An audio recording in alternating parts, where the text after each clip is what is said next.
hitting record to actually start us off. So don't say anything too incriminating if you were thinking about it. But yeah, so just like for the handful of people that may not already know who you are, can you just give me like a quick introduction to who you are and what you do? Yeah, so I've been publishing under the name Chubby Funster for about 10 to 12 years now. I started out writing old school role playing game stuff. I still do. About 2 years ago, Shadowdark blew up really big, and I was one of the first movers in creating converting some of my material into Shadowdark and starting to write things for Shadowdark, settings for Shadowdark, and it's made a really big impact on my brand, so to speak. I've been got a lot more reach with the network effect of Shadowdark, and I've also written some stuff for Adventure Conquer King, and a few little supplements for various other things. But most people now know me as a Shadowdark third-party creator. Yeah, that's awesome. I was telling you, I think beforehand that my friend and I were kind of looking at like the top 20 list for Shadowdark right now, and I think you have maybe 5 of the top 20 entries on there. So I imagine that feels pretty good. There was a moment back in March, I think mid-March, where I Yeah. had 5 of the top tens, and I was like, "Holy crap!" Like that was Dude, that's awesome. awesome. Yeah, I think there's a lot to be said. I think you were talking about it earlier, the first mover's advantage, and especially since it seemed like you were already kind of embedded in the community previously, and then being there right when Shadowdark kicked off, I'm sure that was like a really nice situation to be in. A lot of people have this perception because everything in, I guess, in business in general is Yeah, about marketing and knowledge of market knowledge. yeah, So if somebody appears to just like come out of nowhere for you, that might be your experience, like not you, Will, like anybody. But the person who did that was probably working for a long time and just not getting that hit. Like they might have been running their restaurant for 3 years before you heard about their restaurant. Like the things like that. And I think that it's true across a lot of things. It's especially true in a digital medium where so much of what we get from an information perspective is curated by algorithms yeah. that are customized to us. So if you're not looking for it, your Facebook feed's not going to contain it, your Twitter feed's not going to contain whatever it is. So I really work hard to keep my social media feeds, my information diet, so to speak, as broad as possible so that I can see things as early as I can, because it's amazing the amount of stuff that's out there that you may just not be aware of existing. Yeah, I think what you said makes a lot of sense. And I think Kelsey Dion is actually a really good example of this. I know she was creating stuff for 5e for years and years and years before she made Shadowdark. But I know even when that launched, there were still plenty of people that thought she came out of nowhere when, in fact, she'd kind of been grinding away for. I just released like 2 free adventures for 5e that brought in just tons Yeah, and tons of people into her kind of like she has a mailing list, she has some other thing. So once they got into that ecosystem, then when everything Shadowdark come out, she could blast out an email to all of those yes. people. Yeah.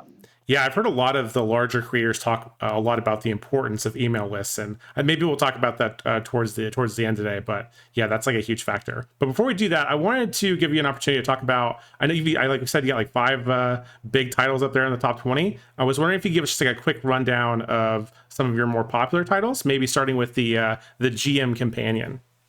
Yeah, so the GM Companion has been like the fastest selling thing I've Yeah, ever read. So even though it's been out since like March, I think that was one of the things where I was looking when I saw that I was 5 of the top 10. yeah, Um, the I saw my dog just run, and he was checking to see if I had put any food behind me for him. of course. But so the GM Companion has all of these tables and supplements for the GM sections of the Shadowdark core rulebook. Yeah, And I had done a player's companion with extra races and classes and equipment and stuff like that, and that was very successful for me for a long time. hmm, But the GM companion in just the past 5 to 6 months has overtaken the player companion in terms of sales in over like a year and a half period. So it's like that's it's awesome. very, very high demand on it. And I think a lot of people are using it outside of Shadowdark, even that they're using it to Oh, run interesting. OSE games. They're using it to run similar old school chassis. Um, you could use it for anything up to, even probably you could probably use it for second edition D&D. Anything kind of short of having feats and having a lot of Right. that kind of character design. It's at that level of D&D. Yeah, and if I remember correctly, there's like also like a lot of random tables in there, which are perfectly suited for all manner of OSR games. You can probably even use it in more modern games if you really wanted to. So I know it's been a really popular supplement in the community. Basically, anytime I hear somebody talk about like the must-have third-party stuff for Shadowdark, the GM companion and the player companion too, to a lesser extent, are the things that I hear just over and over again. So that's got to be a Yeah, good feeling. that's great. I'm very happy and thankful for people appreciating it. Yeah. I know you've also published some campaign settings. I know Shadow Rim is a big one, and as well as like Terra, Invictus, and Shadow Sun. You want to talk a little bit about those? Yeah, so Shadowstone was the first one, Okay. and it is a lot of the ideas from Dark Sun brought over into a space. And my philosophy is that there are certain settings, particularly Wizards of the Coast settings that are from the 80s, Yeah. that they don't want to support. And even if they did say we're going to republish, they would destroy Yeah. whatever the good things are about the setting. So my philosophy was like, let's just take it over, and then if people want to write new stuff, they can just write it for the alternative rather than trying to write it for like second edition D&D, which is a Absolutely. very difficult Yeah. mechanical system. Um, so I published Shadow Sun almost right after the Kickstarter for Shadowdark closed. Good I timing. had just started using a ADD med. I don't have the hyperactivity, but my brother had started taking it. He's a lawyer, and he was like, Oh, "This med is like really good for me getting stuff done." gotcha. And so I started taking it. Man, Shadow Sun like flew out of my head on this medication, and so I was able to get it out like like right away. Oh, that's And awesome. that was another kind of first mover advantage of like Yeah. being there right at the time. Yeah, I remember And when then Shadowdark first came out. In the actual core Shadowdark book, there's not really a well-defined setting, and I feel like there was a big hunger for just any kind of cool setting, especially one that people were already familiar with, to kind of plug in that gap. And you were right there to make it happen. That's awesome. yeah, and Shadow Rim came next, Yeah, and that was I love Skyrim more than like any video game ever. And yeah, so I had a hex map for it. Unlike Shadow Sun, Shadow Sun has a map, but it's not like detailed down to like the level of tagged hexes with descriptions and stuff. right. But I did that for Shadow Rim, and Shadow Rim has a unique character generator where instead of using classes just like in Shadowdark, Right. it has constellations. So like in Skyrim, That's so you cool. roll 2d6. It's still a 2d6 table for your talents, but the talents are taken off of these constellation signs, which you can change. So like you could pick one sign for the first couple levels and then switch over and get different options for the other levels. So it allowed people to create like a Elder Scrolls type character that's good at a variety of different things. Yeah, And then the game had a has an alchemy system that is randomly determining what the alchemical ingredients do at the time you test them. yeah, So there's no way to know in advance. Like if you go, but I love Skyrim, but when I go to play it now, it's so tempting to just pull up the wiki yeah. and be like, these alchemical ingredients, I know exactly what they do. I can optimize whatever the thing is. But this in this way, like until you do the experimentation, you don't know what it is. That's really Um, cool. It's like an anti metagaming yeah, guide. Yeah, very cool. yeah. And then the enchanting system blended the Skyrim method of using soul gems with the Shadowdark method of creating benefits and curses. So you depending on what soul gem combination it is, you get like a certain number of benefits and certain number of curses. So if you have a Hmm. powerful enough soul, you can make it into a curseless magic item, but otherwise it's going to have some kind of drawback, and that's going to create like more like a classic D&D Shadowdark feel. That's cool. So all those things were built into that. And then Terra Invictus started out as a conversion project. I had planned on taking material that I'd written for my own game, Ambition and Avarice, and converting it over into Shadowdark. Okay. And Terra Invictus for Ambition and Avarice is still on DriveThru. I took it down for a couple months to make sure nobody would get any brand confusion or whatever. But I put it back up. And in Terra Invictus, I had already developed in the earlier version these icons to kind of organize things, because I've always hated, particularly with older modules, and I'll pick on Caverns of Thracia because people consider it to be the greatest thing from the old days, right? So I think it's a great module. Preface with that. But there's a room where you walk in, and there's 2 whites in the room, but they're the final. They're all the way at the end. Yeah. So like if the players walk in and you're just like, you're behind, you're running, you're just skimming through this, you're like, oh, there's some church benches and there's some stuff. And then you get to the end, you're like, oh yeah, and you're standing right next to a white. Yeah. Like, oh, holy shit. So I organized the data into like, this is what the weather is. There's a weather icon. This is what the monsters. There's if you see the monster icon, you know there's a monster at this location, whatever.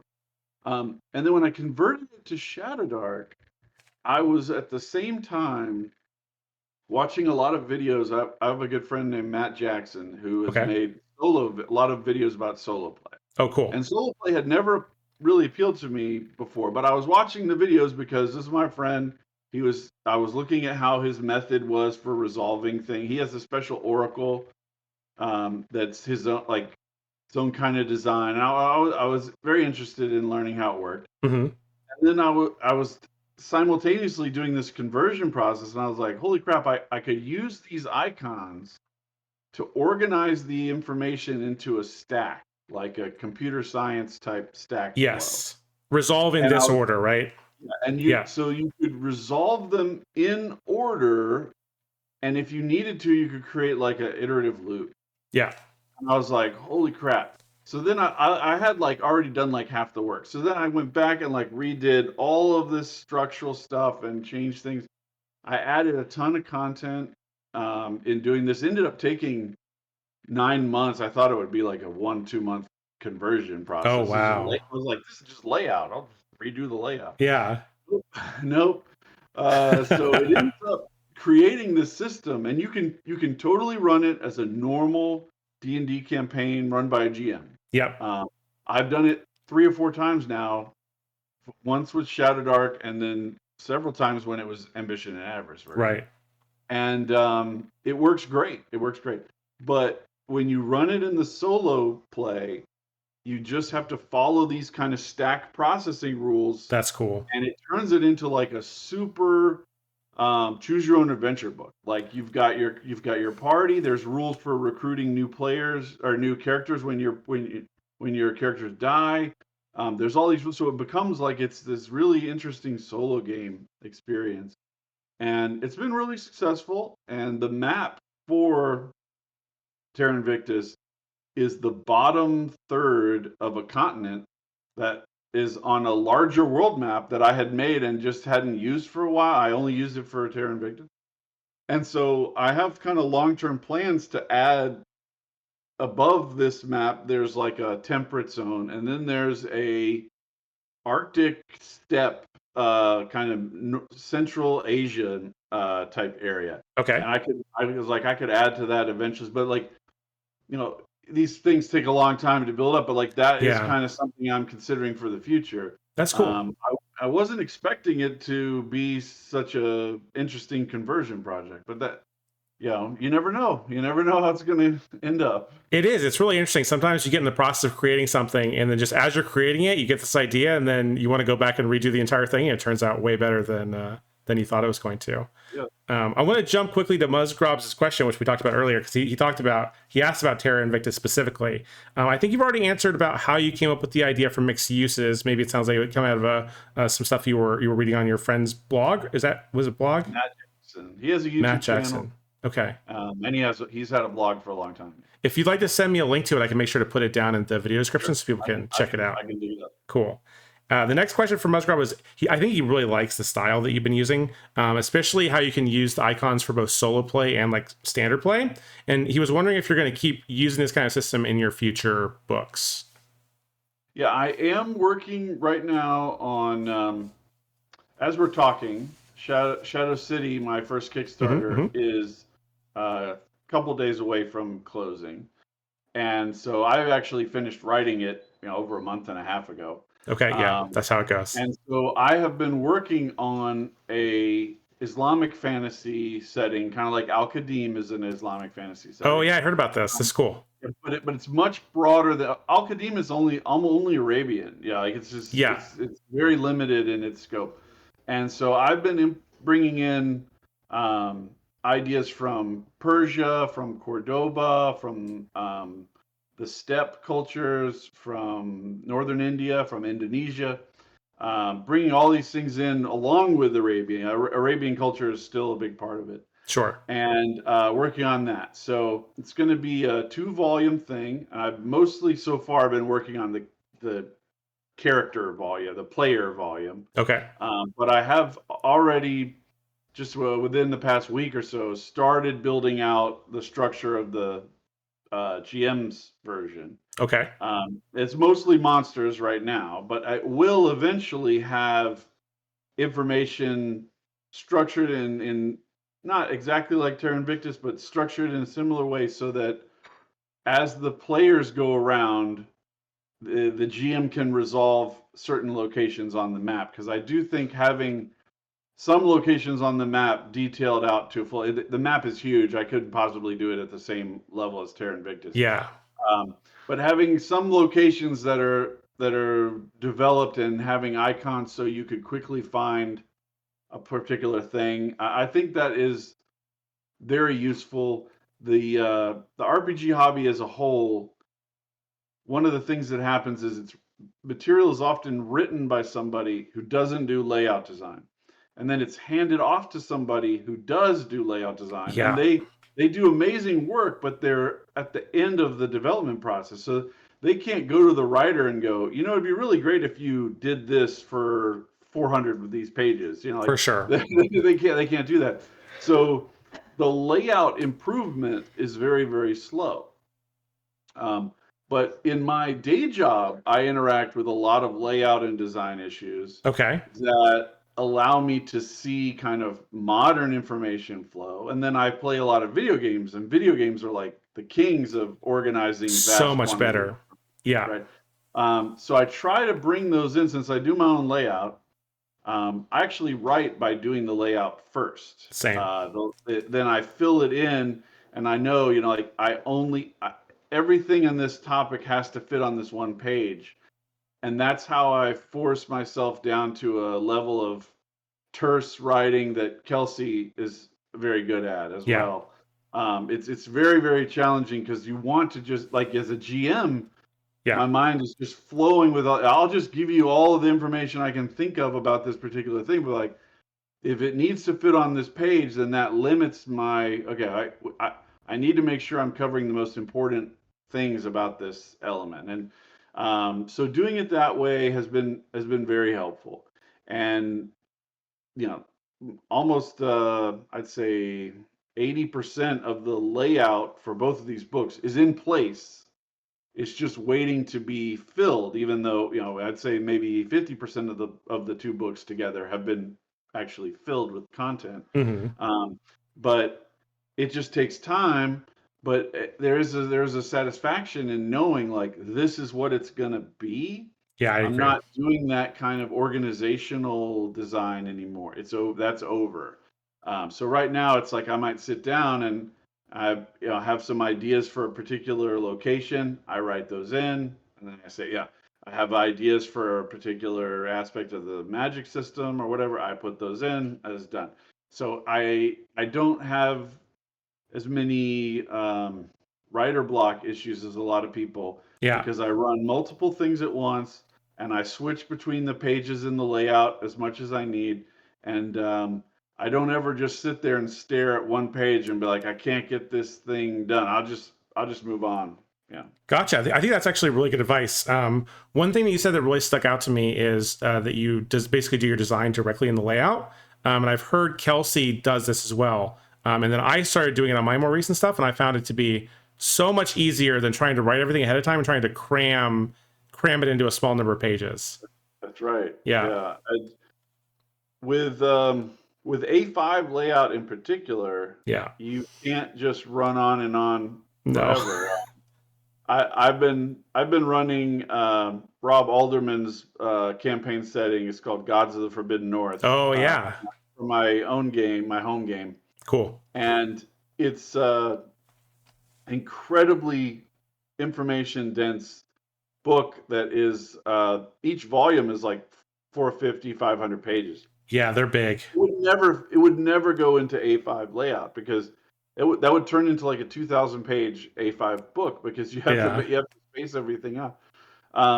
So there's kind of a keep in mind what it is that you're doing. You have really, if you go over 300 pages in A5, it becomes very difficult. Like people talk about how big the Shadowdark book is, and it's only I think like 330 or 340 pages. Like it's really not that big compared to 8.5 by 11 layout. Yeah, once you take into effect the form factor, it's not very big. Yeah, makes a big difference. So you did touch on it a little bit earlier. You've got a new Kickstarter out called ShadowCity, which, as I understand it, is kind of like a Vampire the Masquerade adjacent hack for Shadowdark, but with some differences. Do you want to talk a little bit about that? So the basic pitch for Vampire ShadowCity is that it's like playing in a vampire setting without the system-heavy nature of Vampire the Masquerade. Yeah. So in ShadowCity, you can create a character in 5 minutes, just like in Shadowdark. You can be the GM and run basically prepless games because it has all the tables and support that you need to do that.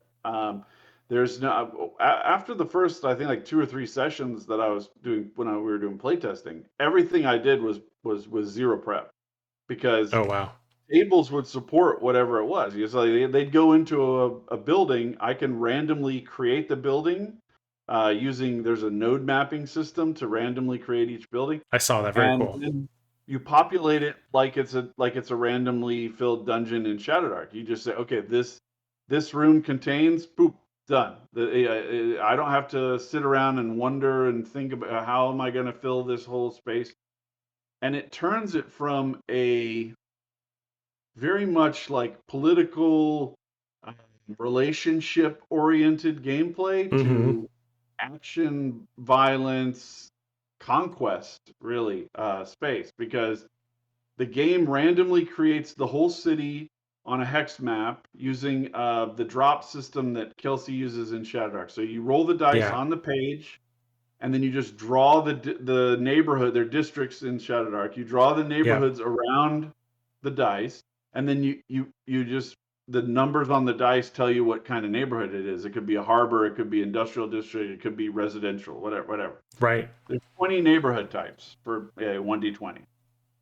And then each neighborhood contains a number of points of interest, each of which becomes like a control point in a wargaming sense. Yeah. That if you control those points, you get like a blood rent because you're like a organized crime family. Like you're in position to just extract from people by being in that location. Gotcha. But all of the NPC opponents in the city also want those control points. So the game turns into a relentless war for control of these locations.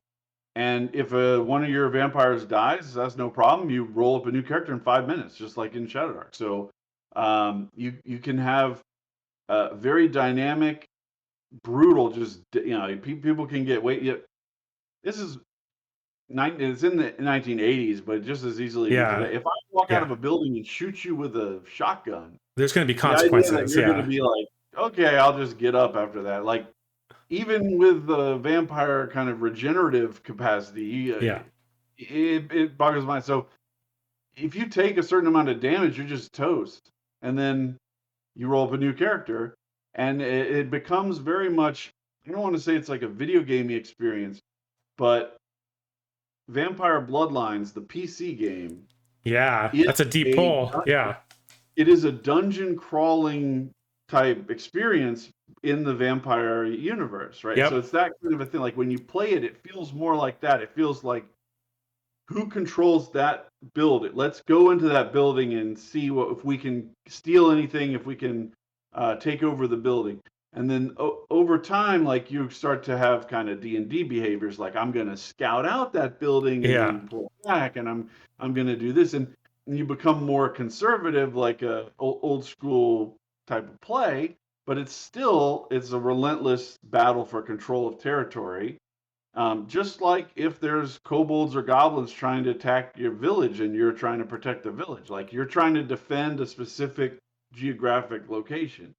So it has a totally different gameplay experience from playing Vampire the Masquerade.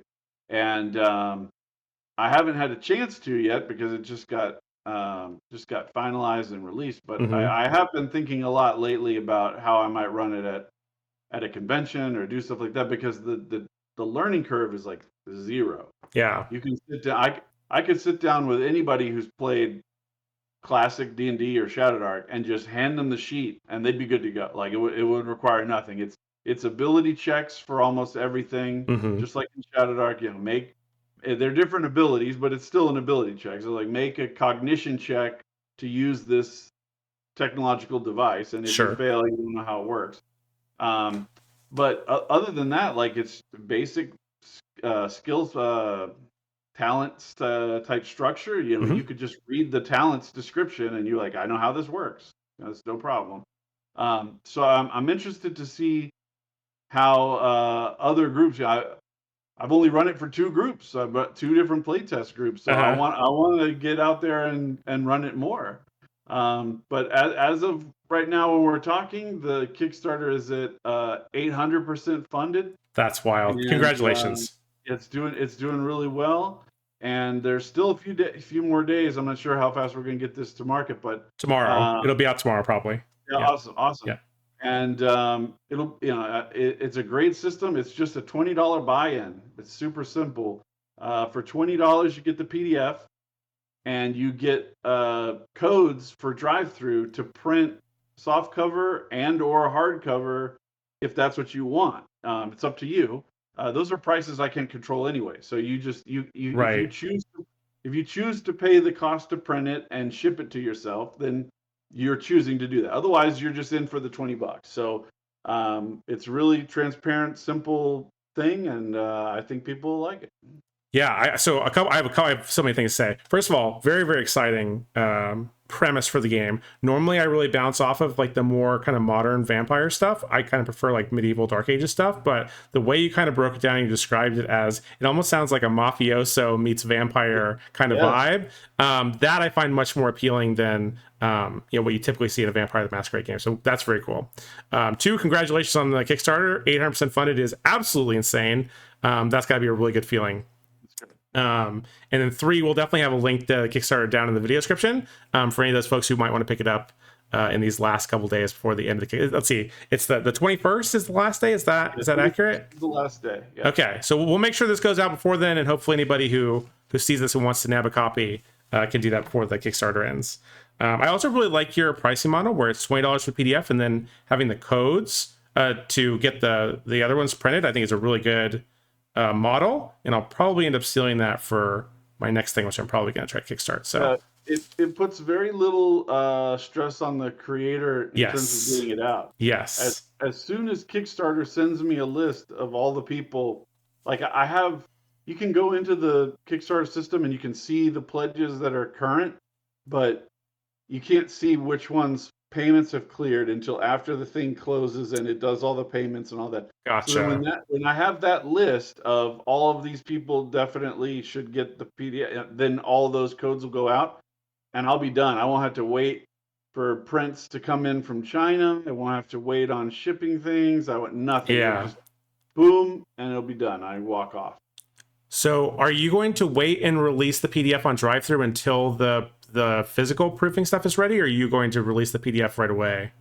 I'm gonna release on drive-thru as soon as all the people for the Kickstarter have gotten their stuff. Okay, yeah, that's probably a And good idea. the price after the Kickstarter has closed will be higher Mm, than the price that you get with the 20. It's not going to be just $20. So it's not going to be crazy either, but it's, there's yeah. definitely, I wanted to make sure people were getting a clear advantage by putting in on the Kickstarter. I think that's great for everybody, to be honest with you. So I really like this launch model quite a bit, and I'm probably going to copy it, assuming it goes well for you. Yeah. I've learned a lot I'm good friends with a guy named Rob Conley. Rob wrote a lot of stuff for Judges Guild long time ago. Okay. He has a Majestic fantasy system that he does, and he's written some pretty big hits. I got books. I'm not sure how people would classify it. Called How to Build a Fantasy Sandbox, and he just had a Kickstarter. I've heard of that one. That the name is escaping me. I'm sorry, Rob, but I'll give you the links if you want to put those in the show notes as well. Absolutely. Yeah, Rob is a really, really great guy, and he's run a similar kind of thing. He told me how certain things work with the codes and everything, and I set it up that way. Cool, man. Well, that's really exciting. Let's shift gears a little bit. I was going to ask you if you had a favorite. You've published a lot of stuff over the last couple of years, at least, and more besides that. I was wondering if you had a favorite thing that you've published, and if so, what made it your favorite? I have to say it's Shadowrim. It's my favorite kid.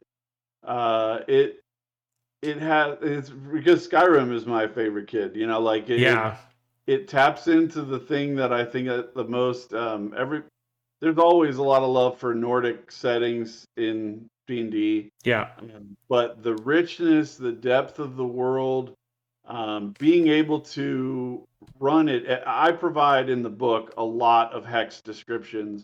That's cool. But anybody who's played Skyrim can just pull tons and tons of ideas out of their own brain.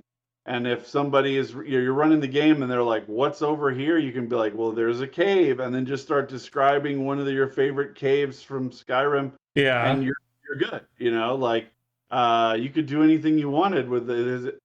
There's like 300 keyed hexes, I think. But that's crazy. That's so many hexes. The map's like 1,500, 2,000 keyed hexes, or hexes, not keyed. Yeah. So there's tons of empty space. Mm-hmm. You could put tons of things in there from the game. And I shook up some things a little bit. I made it so that the giants are more like a secondary civilization. They have a lot more locations.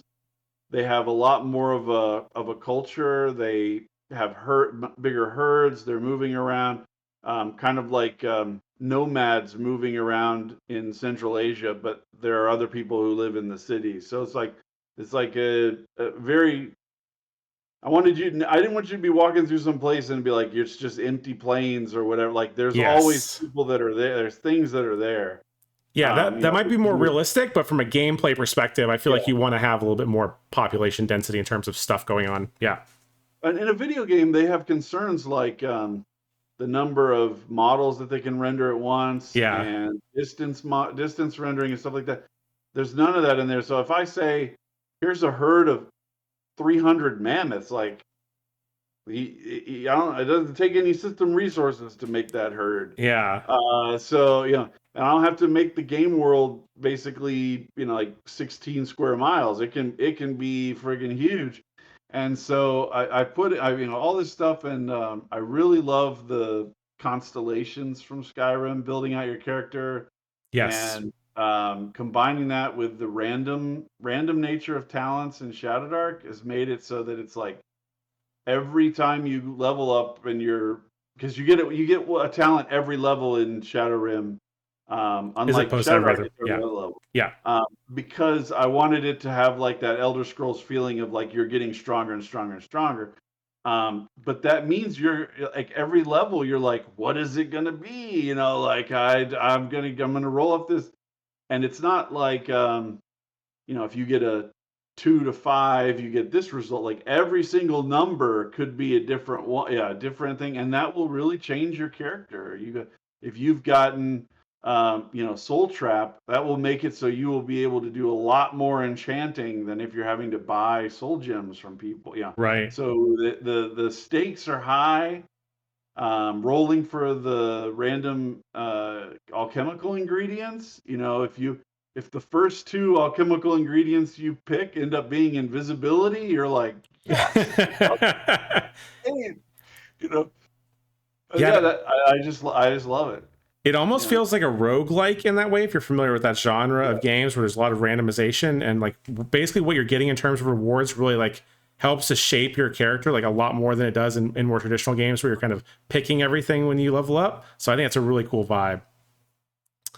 Um, yeah. So another thing I was interested in, I was so obviously you publish a ton of stuff. Do you have a particular strategy for deciding what you're going to publish next, or is it really just like this is what I feel like working on tomorrow? all of it is passion based. Yes. Okay. So I have at any given time probably 3 to 4 things that I am low level interested in right now. And then Yeah. there's a lot of other things that are on the back burner that maybe they used to be at that level, but they just didn't make it. Yeah. And then there's kind of a critical threshold where if the game gets up to that point, I'm really going to stick with it to the end. So in between those 2 points, there's a lot of movement. So Yeah. if I don't have anything at a particular time that I'm like over the threshold with, then I'm just kind of touching on all these different little ideas until one of them becomes big enough to start its way up the ladder. The Islamic fantasy setting, Karzim is what it's called. Yeah. Um, it has been in development for over a year, but it was just slowly ticking up. And then after Shadow City was over, I was like, I'm gonna take this one home, and then Yeah. it just went crazy high. So um, I deal with writer's block by just writing a different thing, and so that ends up with a graveyard of ideas that never get finished. But it Which is also fine. means yeah, it also means some books get taken all the way. You know, so um, it's just a part of the process, I guess. Yeah, that's really interesting. Trying to get around writer's block by if you're stuck on something, just go work on a totally different project. It's not something that's ever occurred to me. I'm very much like I'm usually working on one thing at a time, and then like once you get to so there comes like usually a certain point in a project where I'm waiting on somebody else to do something, whether that's art or waiting for DriveThru to upload something, or I'm waiting for somebody to play test it or whatever. And that's really when I'm starting like major work on my next project. But I think I might try that out and see if like bouncing between multiple projects actually helps with some of the writer's block stuff. So that sounds really interesting. I also do map development for a lot of things just first. And so Same. that gives me a lot of ideas for what it could be. There's a lot more potential. It doesn't start off as text in a lot of Yes. cases. And like when just kind of don't have anything, or whatever, I'll just make a map. And if it works out, that's great. If it doesn't, then it doesn't. You know, like I had a map that I made that I was just playing around with polar graphs, which is the kind of graph that you see with latitude and longitude in most cases, where Okay. it's not a perfect intersection, perpendicular intersection. You've got kind of an arc to the graph. Gotcha. Um, and I was making a water map, and I like just using so it would look kind of like somewhere out in the Pacific. And then I put a few islands out there, and I was developing. And I was like, oh, this looks like Waterworld, you know, like Yeah, that's cool. imagine if like that was the only places that existed were these islands. And I've had that map sitting in my like graveyard of unfinished things for a Hmm. long, long time. And maybe one day I'll go back and write a game to go with that map. But like right now, it's just sitting there as a work in progress, whatever you want to call it. Yeah, that's so interesting. It's such a different process from what I use. Where I've picked one thing and now I'm working on that thing until it's pretty much done, and then I'm moving on. So it's cool to see that multiple different approaches can work for different people. Yeah, whatever works for Yeah, any particular person. Um, I do think my recommendation to anybody writing role playing game stuff is to learn how to do your own layout. yeah, I agree. And yeah, and not only is it a cost center that you can get rid of, it is integral in changing how you think about the organization of the book and how you think about pages. So Alexander McCrease is a big kind of, I don't want to say hero, but like a guy I really look up to in the hobby. And he had a situation with Adventure Conquer King 2 where he had budgeted for a certain amount of art, and it's a huge amount of art. I mean, like staggeringly large amount of art. Yeah, it's a big book. Big books. Yeah. Yeah, but then when it went to layout, he realized that there were going to be a lot of places where the table didn't go all the way down to the bottom of the page. Yeah. And so he would need some art in those spots. And he didn't have budget for that because the budget was for all the art that he had known about. Yeah, I heard about this. So that put him in a position where he used some AI generated art, and it's like a shelf of potions or whatever. Like that's a yeah. banner, it's filler. Yeah. Graphic. It's just filler art. Yeah. He took a lot of shit from it. A bunch of people about it. Yeah. And in general, I'm not a fan of AI art, but I can definitely see it as if we don't do this, I can't publish this book, or it's not going to look right, or whatever. So I'm not critical of him at all, but I'm saying like if he had been doing the layout, he would have known that months and months before that even became a problem, because he would have seen all these tables are not extending all the way down. And I constantly am seeing the thing in layout as it's coming out, and I go, okay, I need an art of this particular dimensions, and that's what it's going to be. And there's things like consistency of design that come out from doing layout, and one of my pet peeves is I always think of third edition D&D that had this crap in it. Okay. That they would have something that's important end halfway down the page, and the next one start on that same page. So like I'm pretty sure it's cleric that starts in the middle of the page. So there's like 3 or 4 paragraphs about being a fighter or something, barbarian above it, right? And then it says cleric, and then it starts going into cleric. I'm like, cleric should be at the top of the damn page. You know, like who made this decision?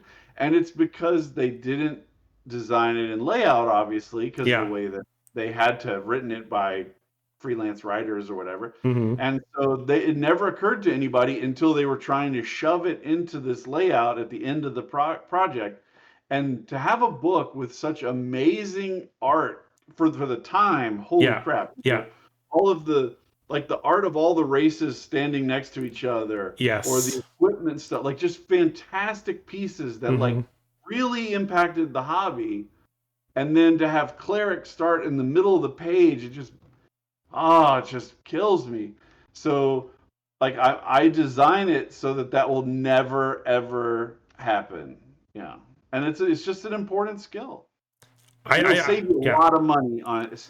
The bigger your book is, the more expensive it is. Like it's learn it when your book is small, when you're not very skilled at other things as well, and then ramp it up from there. Yeah, I think that's fantastic advice. Another thing I want to talk to you about in terms of advice, we've already touched on it a little bit, is what tips do you have for people who want to do their first Kickstarter project? There are a lot of people online, and so many that I didn't even like save a link, but that talk about their experiences with a variety of problems. So look for videos about specific, whatever it is. You know, if you're doing a book with a foil inlay cover with like leatherette or whatever, like look up the videos of somebody who did that and see what kind of issues they struggled with, because there are very specific issues. Right.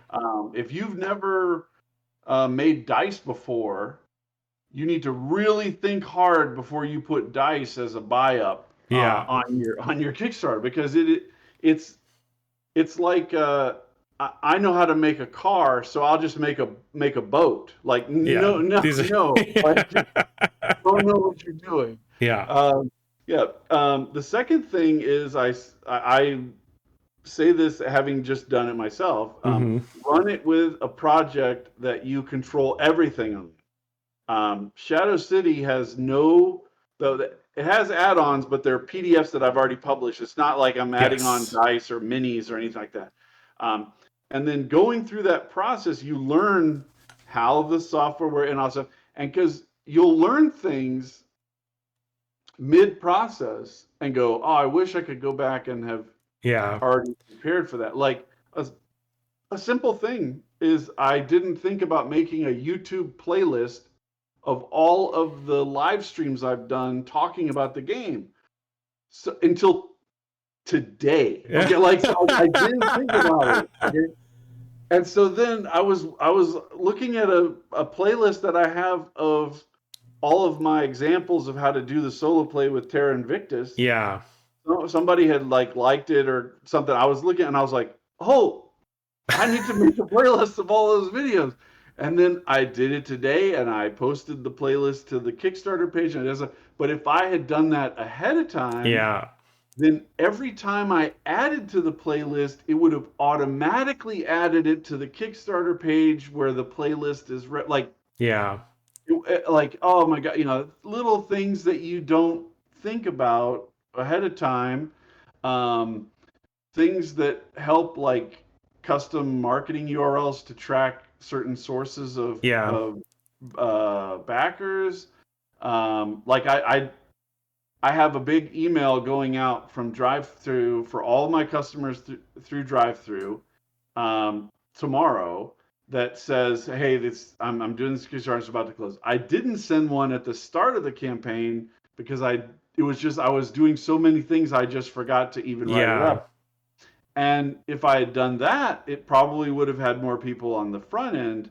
But I'm not really that worried about it because on the back end, it's kind of like not only am I letting them know about it, but there's like a buying pressure of the Kickstarter is about to close. So Yeah. I'm sure it'll be fine. But I wish I had my ducks in a row for that to do, because you have to actually email DriveThru and make a request.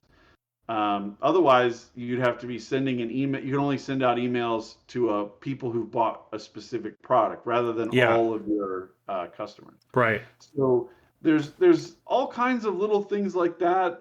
One of the things I didn't realize was when you turn on the preview page, and this is after you've spent a huge amount of time building the actual page, Yes. and it seems like you're going to turn on and it's just going to turn it on as a preview, and then people can pledge at a certain point. Right. But there's a different preview page from the page you just built. So you have to take all the widgets that you filled up this other Yeah. page with and then duplicate them in the other thing.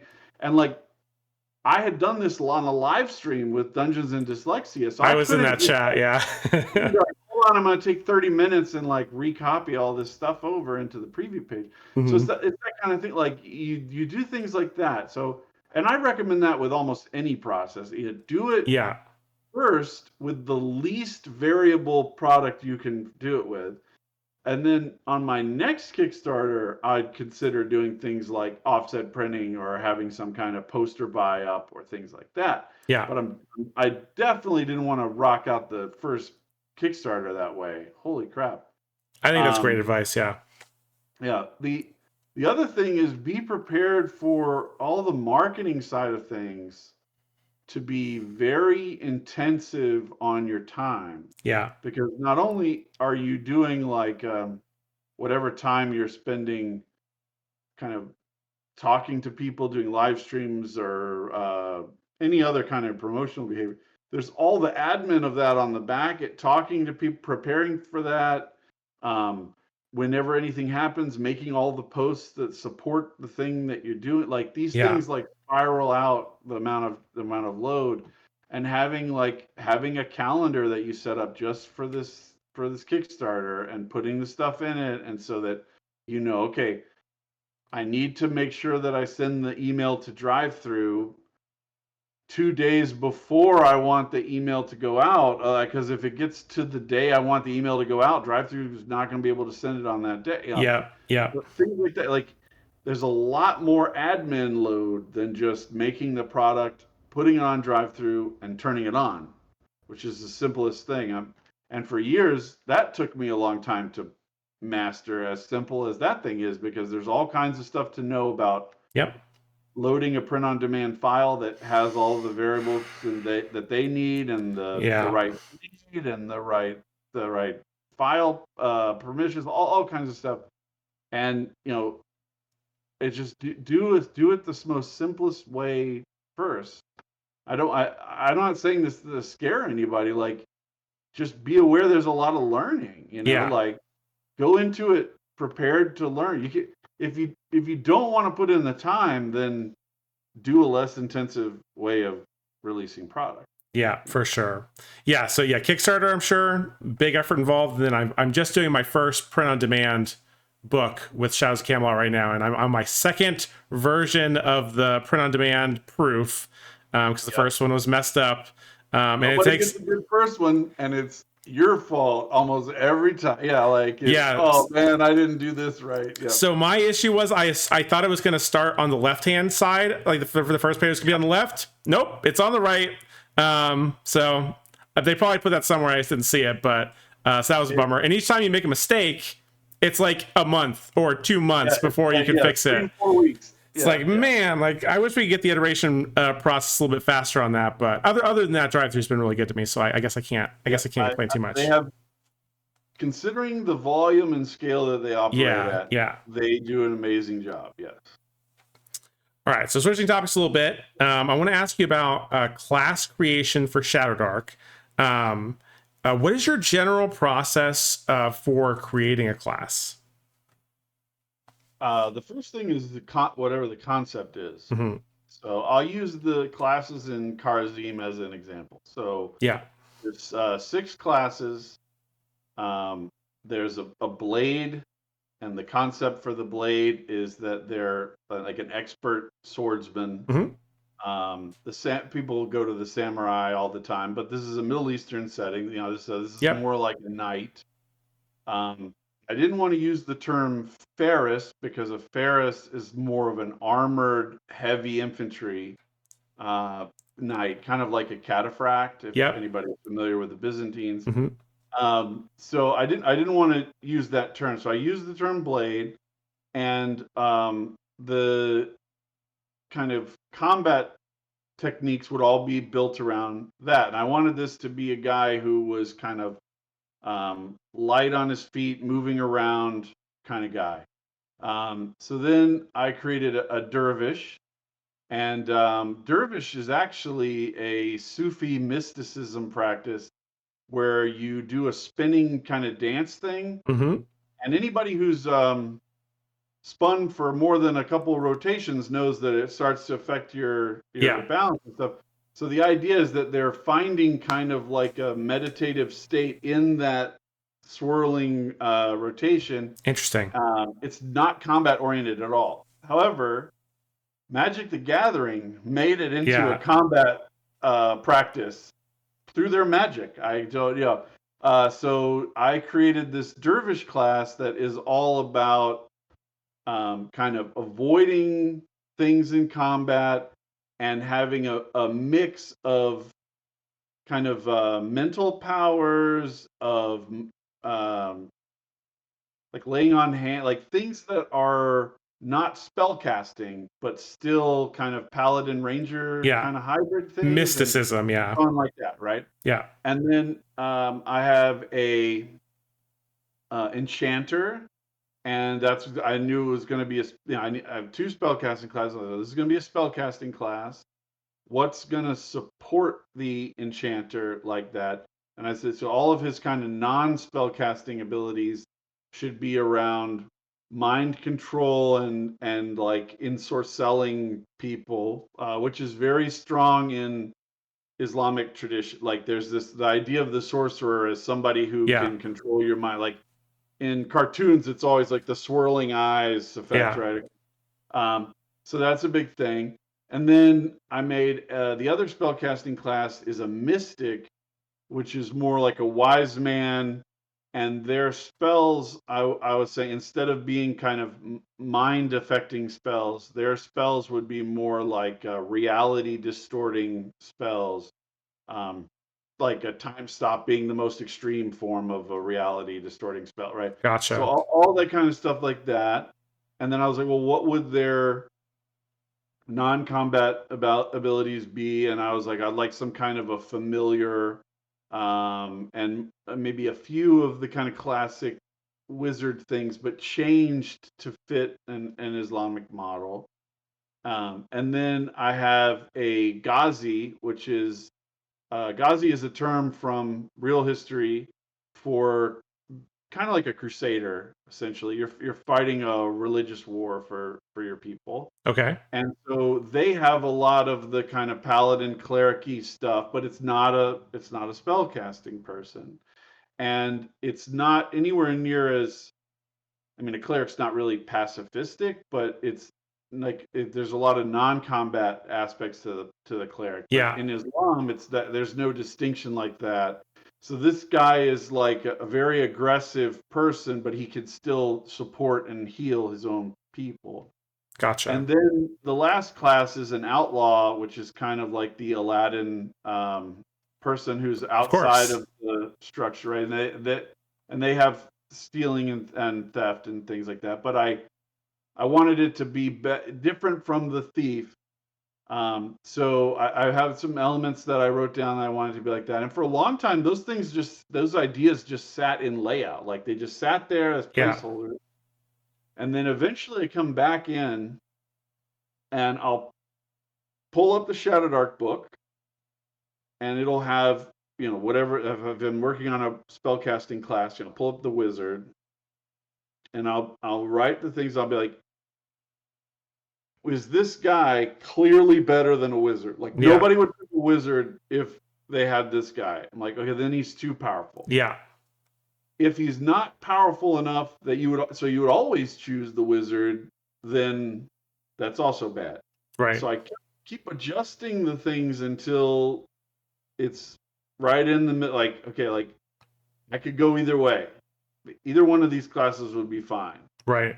And then go through so the outlaw is not the same as the thief, but it's not better than the thief. He's not worse than the thief. He's just different. Yeah. Some of his abilities are more like what people think of as ranger abilities, like setting snares and poisons and stuff like that. Right. There's some kind of things that are kind of more like drow thought of rather than good guy Hmm. stuff. But things I mean, this guy's an outlaw. He's not, he's Yeah. supposed to be a friendly guy. So all of them, I'll put it up side by side, and I'll go like, is this really better or worse than the other one? Because people never make decisions in a vacuum. They Yeah. always make the decisions relative to other things. So if somebody has a choice between fighter and paladin, the paladin is almost always clearly a stronger guy, right? Going back in early editions of D&D, you needed like 17 charisma or something to even Yeah. qualify. Like, yeah, like you had all these abilities that were really, really powerful. Like, so clearly the limit on that is you have to randomly qualify to be that guy. But if you're not going to have a qualification process like that, Yeah. it really has to be equal. Otherwise, you're going to have a party of all paladins walking around, because it's the best choice, most optimal choice. Right. So everything is relative. And I lived through the second edition glut and the third edition glut, Yeah. and I know how it works. Yep. I know the temptation to be like, this guy is way better than the default option. Well, it's like, well, that why that's not a supplement, that's a replacement. Yeah. Right? So that's kind of how I make the decision, and it's almost all in my head unless I have some people that I trust, and most of them are in my game group on Saturday night, Yeah. and I'll just post it in our Discord channel, and I'll be like, Yeah. "Does this seem overpowered to you guys in any way?" And then take that feedback. A lot of people don't want to take feedback, but you see things your particular way. Other Yeah. people may not. Yeah, I just sent a class to one of my players that I'm working on for something that I'm working on, and he's like, "Yeah, this is cool, but this talent right here is just strictly worse than the other one, and it's supposed to be like a higher tier, or whatever." So, and he immediately spotted it, and I was like, "Oh, you're right." So I had to go back and fix it. So I think that's really good advice. But it sounds like overall, the process is come up with the concept. Then the abilities flow from there, trying to make sure that you are differentiating yourself from the other classes you're creating and from the core classes. And then when it comes time to think about balancing, you're just comparing and contrasting to other similar classes that fill a similar niche. And you're trying to figure out, you want to get in that sweet spot between not so powerful that it's always picked, but not so weak that you would always pick the other class. And one thing I would add at the end is I try to make everything in the game, not just classes, but ancestors, stuff like that. Make it so that whatever it is, when people read it, the kind of optimal response is, "Oh, I want to play a character that has this." Yeah. Now that does lead you to try, sometimes make it a little bit too powerful than it should, and you have to be cognizant of that. But like, I made spell lists for these two spellcasting classes that are they're just different. They're not the same spells as what's in, except for like light, because it's Shadowdark. I had to include light. Yeah. But every spell is like, I want, like, for instance, there's a spell called Jackal's Ward, which I actually this is in, I don't think that's the name, but it has the word jackal in it. It's in Al-Qadim somewhere. Yeah. And I had written it down. When I read through the books, I make notes of like, make a spell that does blah, blah, blah. Yeah. And so it's a spell in Al-Qadim somewhere. And it is basically immunity from you being pickpocketed. So like, you can cast it on yourself. Yeah. And then you can walk through the crowded plaza and nobody can pickpocket from you. And I was like, okay, well, by itself, that's not like powerful enough to compete with magic missile or something, right? Like, how are we going to make it as valuable as that? So I said, okay, so not only does it make it so you can't be pickpocketed, nobody can take anything. If they try to take something from you, they have to basically commit violence against you. You have to be aware of it. Right. All of your possessions that you consider to be your possessions, if somebody picks one of them up, you get a mental alarm, like the alarm spell. Yeah. So if you cast Jackal's Ward on you and you leave an object in the dungeon and then you walk around the corner, if anybody picks up that object, you get the mental alarm. If you leave that object in your house and you go out into the city, if anybody breaks into your house and tries to steal it, you'll get the alarm. Like, so that's worth actually being a good first level spell. So I took the idea from Al-Qadim and built it up. And I know there's people now listening to me say this who are going, "Oh, I could use that spell like this." XYZ, right? Everything that I work on, like, that's the reaction I want. Like, ooh, if I did it like that, and then I could go do this. Like, get that imagination going in people's minds.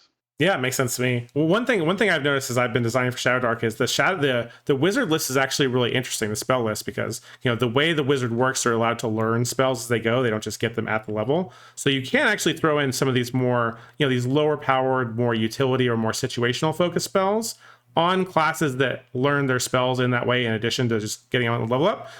So that's like a really good opportunity to throw in these little cool, neat little, very situational spells. Yeah, both of the classes in Karazim are like the wizard. None of them is a divine caster. Gotcha. Very, very cool. Sounds like a fun spell. I'm sure people will find a lot of interesting uses for it. Somebody will figure out a way to screw me Someone's going to break it. Yeah, some player's going to. We'll see how it goes. Yeah. All right. So I wanted to ask you a little bit about how you source your art for your supplements.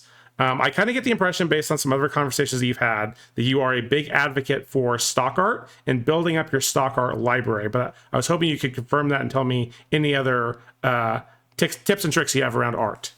Okay, so the first trick is to not pay the government any money. So when you sell a product on drive-through, all of the revenue is basically store credit on drive-through until you cash it out as a check or a Yeah. PayPal. Yeah. Until you do that, it does not exist from a tax perspective as your income. Not legal So if you, advice, not tax advice. Carry this on. is not tax advice, don't Wesley Snipes on me. Yeah. But if if you make $500 on drive-through and you spend all that money on drive-through stock art, no 1099 gets created, no IRS notification goes, like nothing. So for years, I would just recycle all of the money that I made from products back into more stock art and just build up a huge portfolio. Yeah. And I try to keep, like, there's some guys that I've gotten everything, but like, if there's a Dean guy with a Spencer. huge, if there's a guy with a huge amount of stock art Hmm. that, hundreds and hundreds of pieces, pick the, like, 5 or 6 that you like the most, but put them on your wish list and then mark it as notify me when there's a sale. So Yeah. then when there's a sale, you go in and you open up that guy's publisher page and you just check every single piece. You're like, can I use this in any way in the foreseeable future? And go ahead and get it when it's Yeah. like $2 instead of $5, right? And then that will make your dollar go way, way, way further. So it's kind of like, don't go to the grocery store when you're hungry. Shop Yeah. for stock art when you're not hungry for it. When you can wait. I can wait 6 months for this to be on sale, and then Right. when it's on sale, I could get that windfall. So in that way, you're kind of paying money to your future self. The second way is outside of stock art. There is a ton of really good public domain art on the web. Wikimedia is the part of Wikipedia that has all the media files. Yeah. Wikimedia Commons has a search setting where you can specify that you only want to see public domain results. So you turn that on, and then you can search for whatever the thing is you're trying to find. Nice. Good There's, tip. there's I'll use Shadowrim as an example again. There's a page in Shadowrim where it talks about the Civil War, right? And it describes the Empire, and I don't call them Stormcloaks, but the Stormcloaks. Hmm. On that page, there's a catapult. It's really a mangonel that's art that's on there.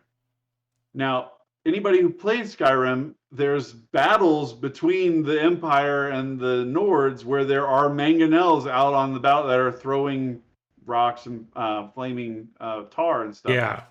So there's even a house in Whiterun that is intact, and then there's a battle, and it gets destroyed, and then it's rubble after the battle. So, like, people who played Skyrim would know the reference of having that there. Right. That mangonel is a public domain image that I got off of probably Wikimedia. Yeah.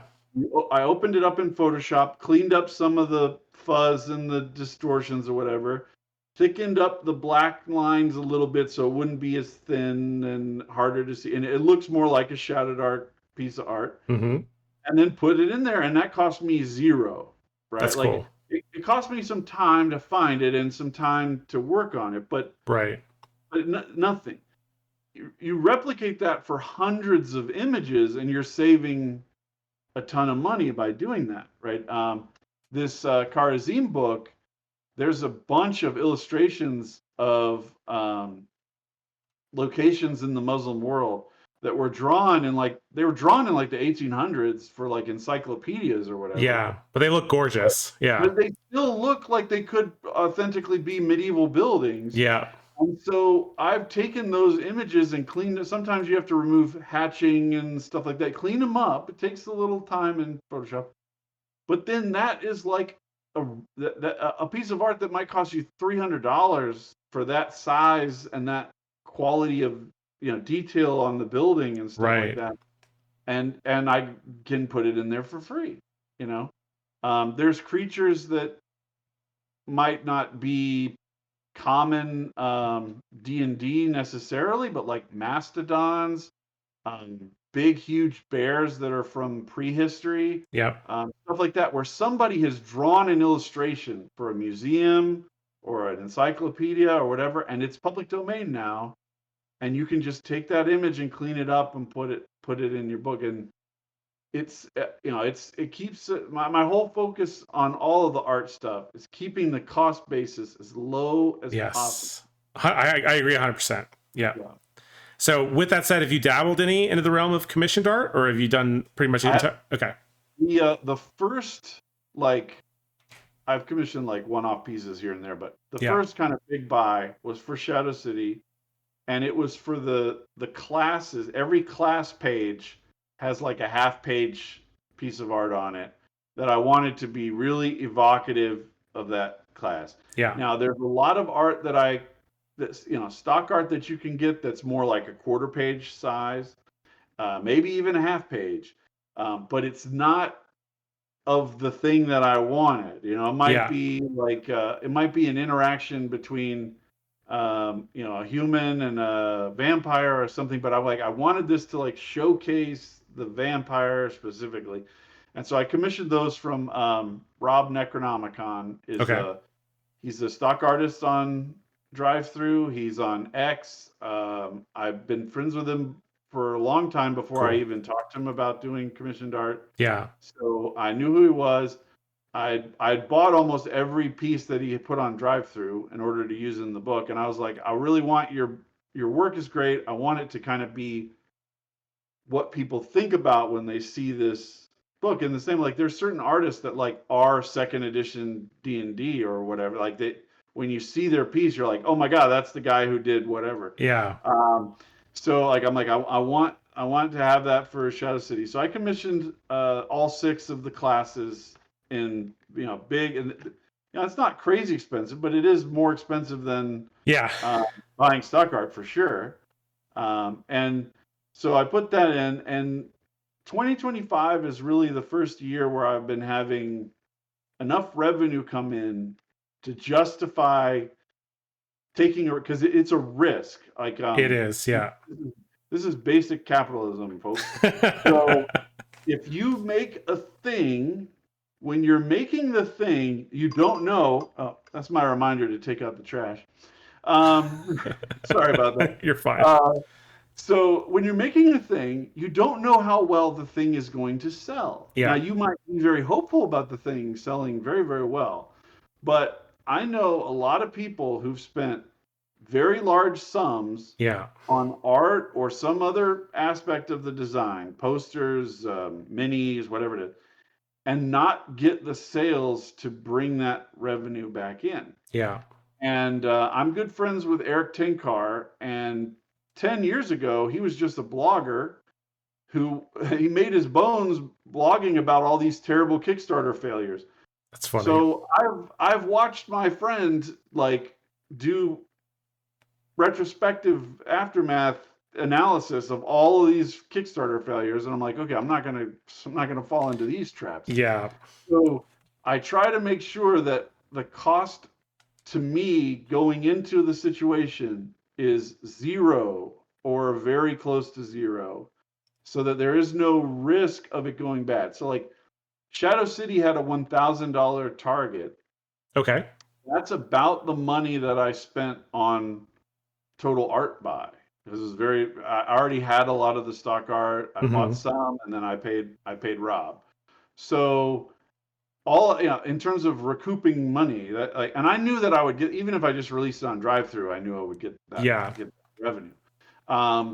But I know people who've told me in confidence, so I can't really talk about that's fine, details, but that they've put huge amounts of money in and then ended up only breaking even, or a lot of times it's like they might break even or only make a small profit on the Kickstarter, but then on the long tail of the product, they're picking up more revenue. Right. And I don't want to be in that position. Both of my parents are actuaries, so I am very risk averse. Yeah, okay? That's funny.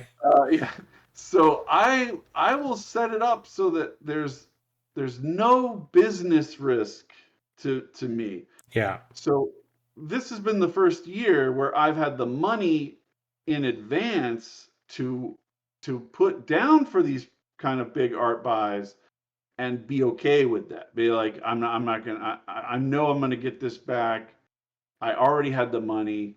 Um, Back when a few months ago now, when Diamond Distributors went into bankruptcy, Yeah, I heard about it, this. it really, and I don't want to get into that specifically, but I'm We don't saying need like this to. is the lesson is like there's a lot of people who their way that their cash flow of their business worked is that they were leaning way forward. It's not like debt per se, but by Yeah. having these books on consignment and they were basically handing a bunch of product to a distributor with no cash backing that product up. And Yeah. if there had been a fire or something, they would have only been made whole by insurance at best, you know. Yeah. Maybe. Um, Yeah. yeah, so that really revealed to me like I don't want to be in that position ever. Um, Yeah. so everything that I do, like even if I do an offset print run, I will have paid for the entire thing using money I already have. I'm not borrowing any money to do an offset print run. Right. And then when after it's done, there might be a variable level of profit coming back to me, but it will not be a risk to my family or to my business or anything like that going forward. The idea that a whole business is going to go under because Diamond Distributors went bankrupt and stole from me all that stuff from me, like, oh my, like that's crazy to talk to me. Yeah. Um, but it also kind of revealed this that there's a lot of people who are in a different position, which is that I there's a little bit of derogatory level of saying that. I don't mean it really derogatory, but they're role playing game financiers.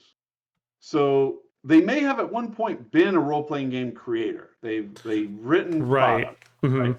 But now they, and I'm using air quotes here, successful because I don't see this as really being successful. But they're now successful enough that they can pay someone else to do the writing, and they can pay someone else to do the layout, and they can pay someone to do the printing, and they can. So they're not actually doing the work. They're just a Right. finance entity Hmm. that is funding these things. And then if the product succeeds or not, it's like speculative investing. Right. Um, this even higher level of crazy things I don't want to be involved in. So I try to think long term about what you want because it is a business. What do you want your business to be? Yeah. You want it to be the things that you write, and if so, starting from the beginning, try to get as many things under your control as possible and then pursue that where you're in control. It's your product. You're making you're putting it out. It's all you. If you want to be a RPG financier, then you just need capital. You don't need skill at writing RPGs. Right. So don't waste your time even doing that. Just go and, raise capital and then find the people who write the way you like and pay them. But um it boggles the mind. Like my goal is to long term make it so that I can only do the things I want to do and have as few things I don't want to do as possible. And it seems like a Yes. lot of people in this hobby are like, maybe voluntarily is not the right word, but like accidentally taking on a huge number of tasks that they hate, that they don't want to do, and don't do it. Focus on your creative ability, your what you're making, and stay on that. Don't think you need to be the next Wizard of the Coast or Paizo or some crap. Yeah. Yeah, and people they kind of don't think that much about their own goals until they're knee deep in stuff they don't want to be doing, and then they're like, "Oh, I never should have even gone down this road." Yeah. Yeah. I think that's really great advice, and I think it kind of very nicely segues to the next topic. I am very interested to know. I'm just curious how many folks in the industry are making full-time livings doing this. And you don't necessarily have to answer that question specifically, but anything you're willing to talk about in terms of like sales or expenses or revenue. And if not, it's totally fine. We can skip to the next topic or whatever, but I'm just curious. I think there's two factors at play. Yeah. One, there's a lot of people who make a living, so to speak, by finding a thing that they can do and sell to other people as labor. So, Like let's say freelancers. layout, yeah, Yeah. freelancing basically. Yeah. So you can do layout or you can do writing, and somebody will come along and they'll say, "We need a chapter on blah blah blah," and you write it, or they say, "We need somebody to lay out this book," and you do the layout. Now the problem with doing that is that being a freelancer is very risky because you don't know where your revenue's coming from. Right. And it's really, I mean, I hesitate to use the word ideal, but um, it's suited for somebody who doesn't have a family, who has very minimal living expenses, Mm-hmm. and they can live with that flexibility in income. But if you've got 3 kids, you can't just be risking everything on you getting jobs next month. Right. So don't do that. Um, the the second thing is there is first let me say there's plenty of money in RPGs. The question is not whether there's money in Yes. RPGs. The question is whether you have organized your life to actually profit from that money. Um, Most of the money that's made, like you get Kickstarters who bring in millions and millions of dollars. I mean, bigger than Kelsey. I mean, Draw Steel got like 4.4 million or something like It that. was Like quite a bit. huge, Yeah. huge amounts of money. Yeah.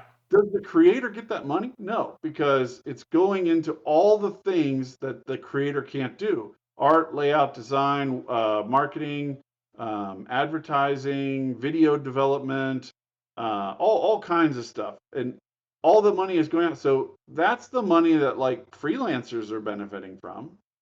Everybody who got paid to draw or do design work or write for any of these projects, they're getting paid, but all that money is like I said, is risky and variable. The the second angle that I wanted to talk about though Mm-hmm. is that a lot of the people who have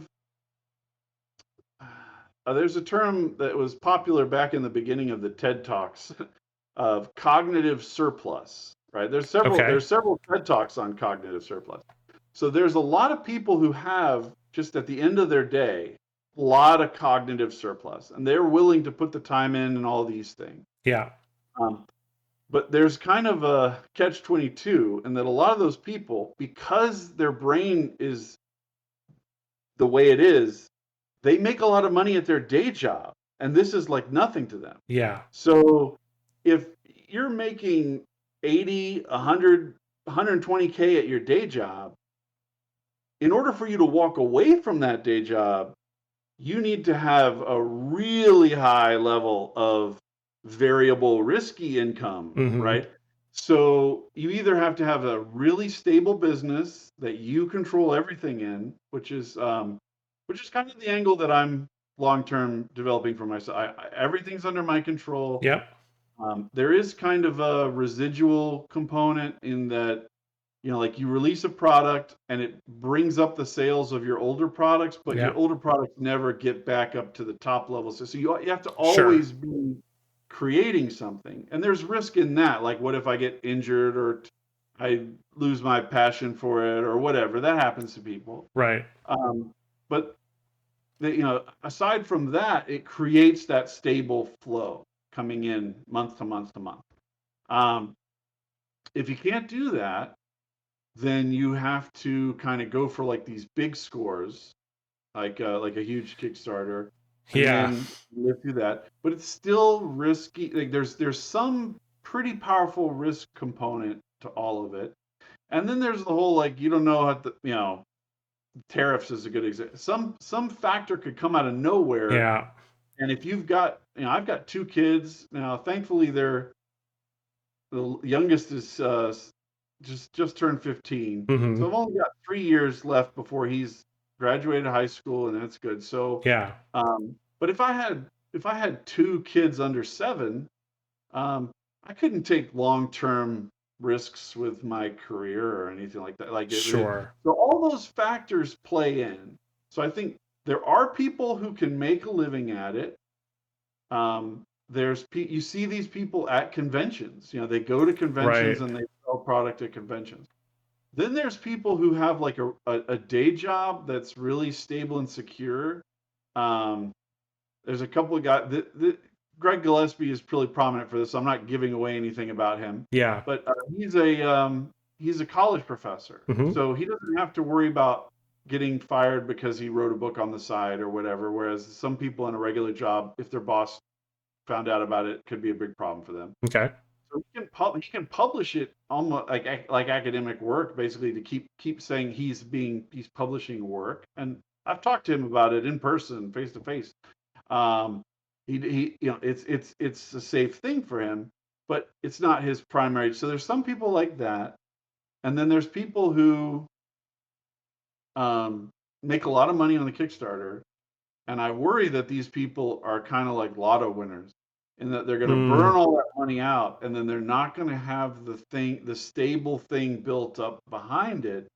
So then they become somebody who like works their day job and goes to auditions as an actor every once in a while, but they're not really an actor anymore. Like sure. it's that kind of thing. So there's all these factors that factor in. My focus is on I think that I come from an economics background, so I Uh-huh. think of it as vertical integration. Hmm.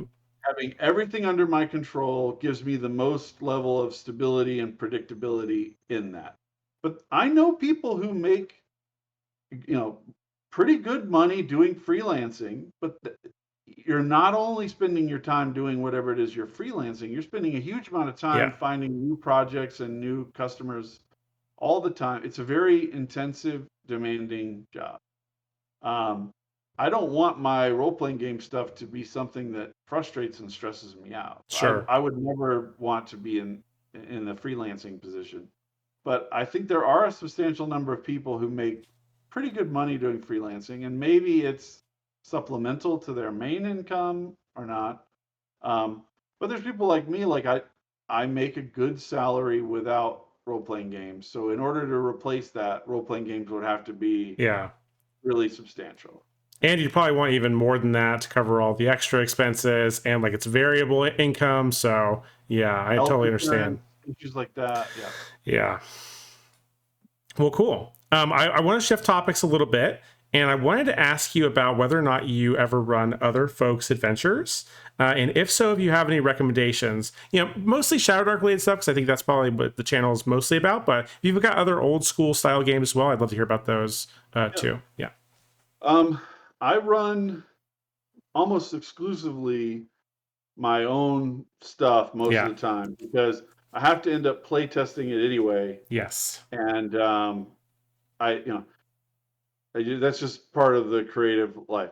But there are products that I really, that I like, that I've run, that are other people's products. I try to take frequent breaks from running my own stuff because you don't want to go down that rabbit hole. Yeah. So I really like Adventure Conquer King. The first module for Axe is called AX1. It's the Sinister Stone of Sakara. It's a very good Okay. module, like a good introductory module for Axe. And currently, I'm running Gods of the Forbidden North, which is written by Rob Alderman, Yep. and it has had 3 very successful Kickstarters now, one for each volume, and we're not even through volume 1. It's so Um, big. It's that's huge. so Yeah. huge. Volume 1 is the overworld, and volume 2 is the underworld, and volume 3 that he's writing right now is the mega dungeon that is at the other side of the lake. So like by the time you get through all the overworld stuff, you're just now even like being able to be strong enough to like stand near the mega dungeon. It'll be done, but he Rob is a fantastic writer. He builds in really great kind of nested information so that kind of comes out over time as people evolve. I'm trying to think of how to say certain things without giving anything away because there's Hmm. so much in the game that like my players don't know. I don't want to. I don't want them to know is even a Sure. real thing. But Would you just say that it does a good job of foreshadowing certain yeah, things as you're going through, and maybe on on second playthroughs or whatever? Yeah.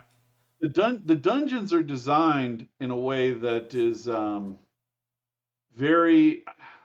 I don't want to say it's like Tomb of Horrors because it's not It's not just gotchas. it's Yeah. not arbitrarily deadly. Yeah. So like for instance, there's a place in the first dungeon where there are these pit traps where when you step on them, it tilts down, but then after like 10 minutes, it comes back up.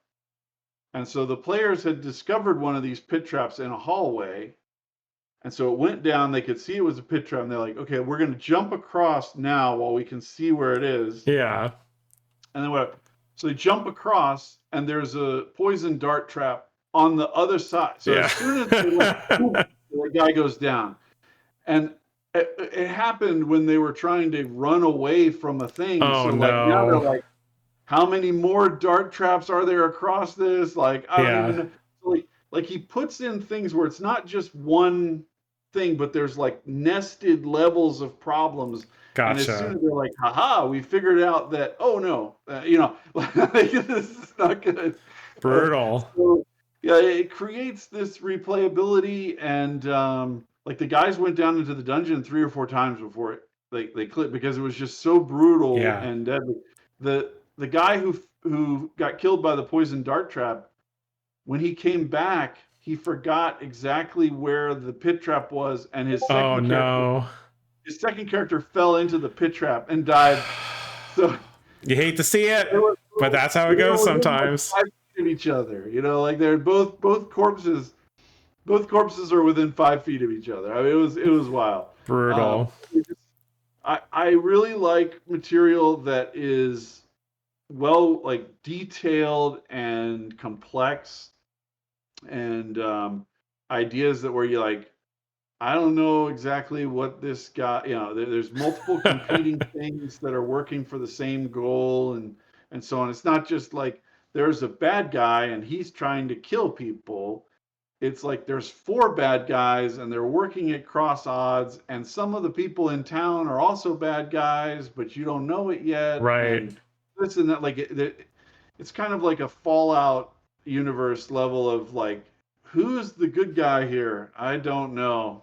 And if you're playing like a cleric or a paladin, then that could be a real problem for you. But Yeah. my guys are bottom feeding low life, so they just do whatever they have to Yeah.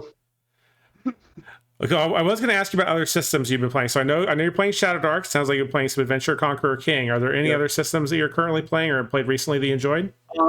I haven't played it in like 6 months, but Okay. Alien is one of my favorite RPG Is systems. that Free League or is that a different Yeah, version? Free League Okay. Alien. Yeah.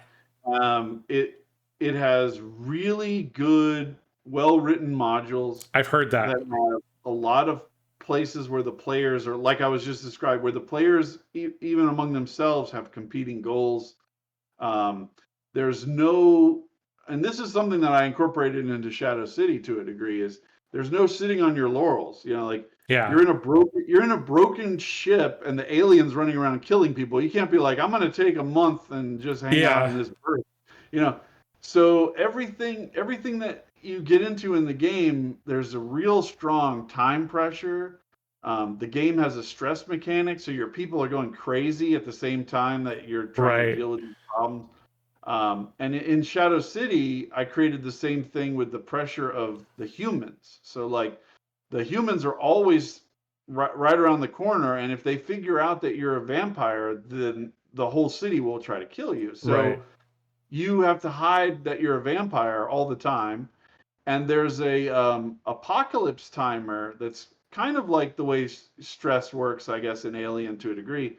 That it doesn't. It's worse than the stress in Alien because you can't go back. So the more points you get on this apocalypse timer, the closer you get to the humans figuring out that vampires are real and killing That's you. cool. So anytime you do something that exposes your shit to all these people, you have to then go kill all those people. And if you're in a American city, even in the 80s,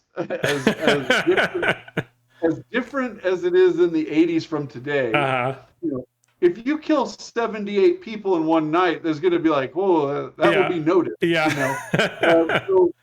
so you get into a situation where you're like, which is the bigger risk, killing all these people or letting these people say that they saw me turn into a bat or some Right, shit? Like, right. I don't know.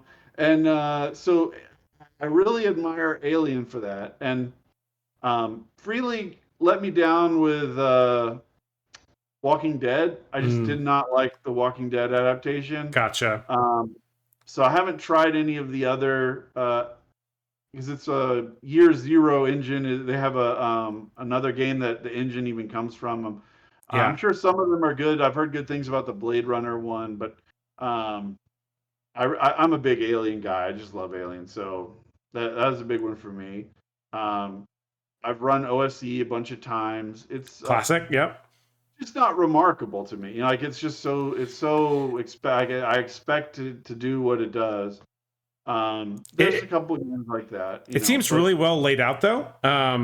So I mean, I yeah, appreciate that yeah, about it. Yeah. it's much better organized than the original. That it's Yes. Yes. And when I was at North Texas this year, I made it a point of playing in all these different games to see how particular GMs that I knew every GM that I had, I knew them before I even got to North Texas. They might Gotcha. not have known me, but I knew who they were. Right. And I was like, I want to be in this guy's game for this thing because it was like their specialty at doing a particular thing. So I played in I played in a Shadowdark game that was run by Matt from the Shucked Oyster team, the Black Yep. Lodge The BLG guys. guys. Yep. Yeah, and I played in a vampire game run by his partner, and they Nick. I couldn't remember the name. It's Yeah. Nick. Yep. So Nick ran a vampire game, and then I played in a Gangbusters game by Glenn Hallstrom, which is a older guy, friend of Eric Tenkar, and he specializes in but like that's his thing. So I went in that, and then I played in a game that Bill Barsh was playtesting that he had created as kind of like a Gamma World type game. I played in Jeff Talanian running Hyperborea. Oh, nice. I played, so I picked games that I knew. Greg Gillespie running his Barrow Maze stuff with his own Dragon system. Slayer, I think. Yeah. Dragon Slayer, Yeah. yeah. And there's somebody else that I'm forgetting. I'm sorry, whoever you are. It was all the games were good. Um, and then so I play. I think playing in a lot of different games gives you a different perspective. Some people they're like, I'm only going to be Yes. playing AD&D until I die, and I'm like, I don't know why you would want to do that. Like, don't you want some variability in your life? I mean, and you learn things. Like when I was writing, finishing up Shadow City, I've said quite a few people who are like, I've never even played Vampire. I'm like, it's the second like most successful RPG It's pretty on big. Earth. Like, Yeah. shouldn't you know how it works? Like, shouldn't you be? Because there's got to be some element of it that you can be like, oh, I could adapt this in a way. I could find a way to use this knowledge.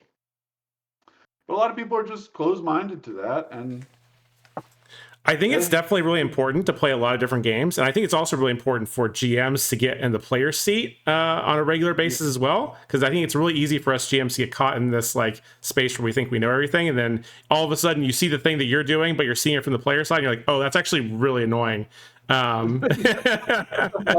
Yeah.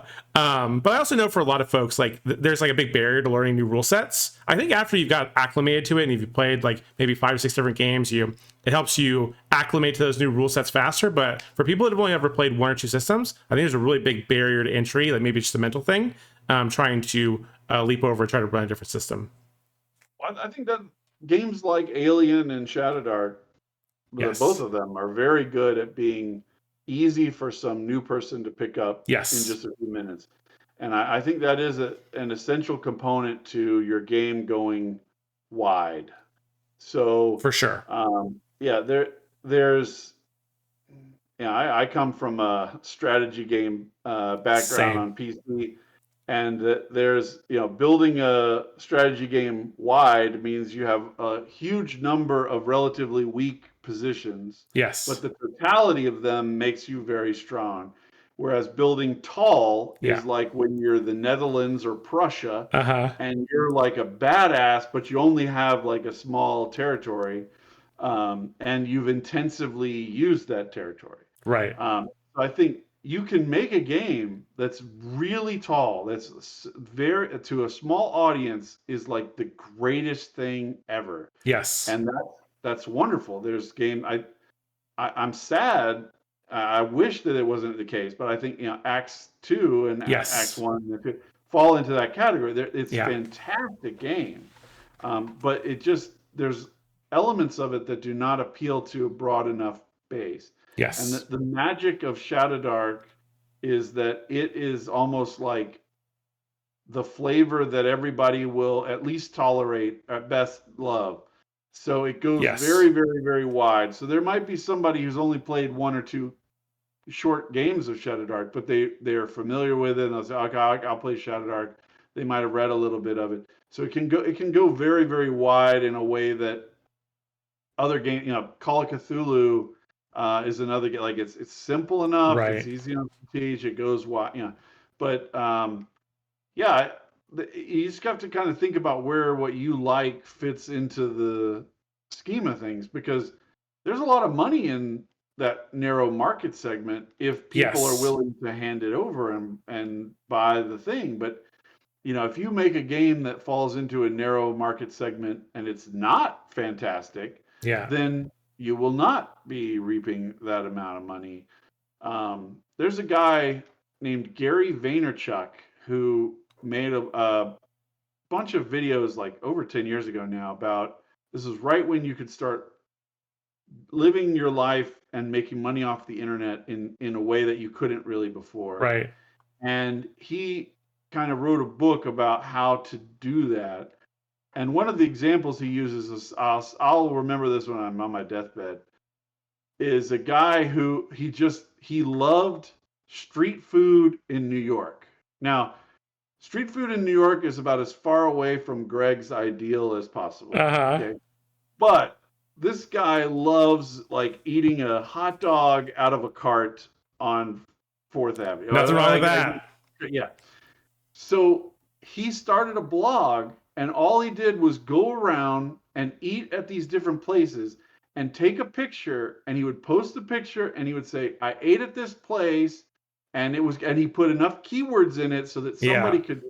could search for oh, that cart's right outside my building, and they just type in the name, and it tells them like they have good hot dogs but don't get the nachos or whatever, like, and then they could go down there, and this guy is bringing in like a good size income, not an extreme income, Yeah. but like a good, so that you could like conceivably live your life just working, eating street food. That's your whole job. And I remember that just hit me like, holy crap, like we're in a totally different reality Yes. from 45, 50 years ago. And so there is money there. That's why, like I said earlier, like there's a lot of money in RPGs.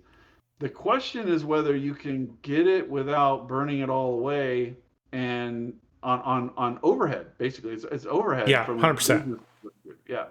Yeah, because some of these games can get very expensive to make when you start factoring in art, and like you said, like hiring people to do the things that you don't want to do or can't do. You can spend a lot of money that way. That's why nobody makes box sets anymore. Yes, Because especially now. the Yeah. there's a few guys. I know Barrows in Borderlands was one that recently came out. They Yeah. have one, and I know that the Basic Expert is working on one Yeah. for his game called White Box. Yep. But he knows going, and he's talked about it. I've seen a bunch of TBE's videos where he talks about. He knows it's going to be a very difficult financial proposition, Yes. and he talks on his channel about like this is how much it costs to get the box, and this is and you got to pay somebody to put everything in the box and ship it It's and do all not, this yeah, it's stuff. not cheap, and it's like a logistical nightmare too. I would not want to do that, especially as like an early project that maybe way down the line. But I did want to say, as we're kind of wrapping up here, I did have some more community questions. If you don't mind, we go through those. All right. So Chewy asks, I think basically the crux of his question is he knows that you produce a lot of stuff over a very long time period. How are you able to get it all done? And how do you prioritize your time with so many different large projects? Well, the main thing is the secret ingredient is drugs. So I think you I mentioned take ADD medication. Is that what you're saying? Yeah. a med called methylphenidate. It's basically Ritalin, Uh-huh. and I take 10 milligram tablets. Mm-hmm. Now, I have a script for basically 3 a day, Wow. and Yeah. some days I don't use any of them. Like Yeah. Saturdays and Sundays, a lot of times I don't Right. use any of them. The good thing about them being 10 is that I can dial them up or down as much as I want. Whereas Mm, if it was a 130 pill, I couldn't do that. right. But I can, I'm feeling good. I just need one or two of these, and I can focus on whatever it is that I want to focus on. Gotcha. If I've got something, I use this mostly for work. Like if I have something like I have to get this done in this time frame, Mm-hmm. you take 3 or 4, and like you can get it done. Like your brain is operating on like a totally different level. Interesting. Um, Okay.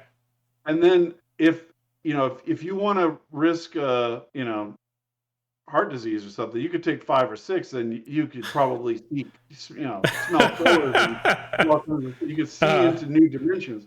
Um, not medical advice. yeah, not medical advice.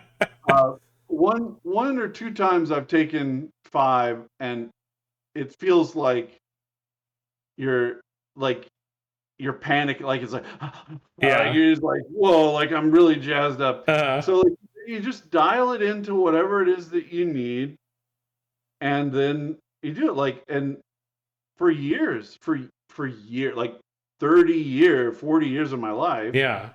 I was just like an absent-minded professor. Like I would have tons of ideas and I couldn't get it done. I would get 50 pages in and then give up on it. I would do all these things. And then my brother's a lawyer, and he said he had taken Adderall.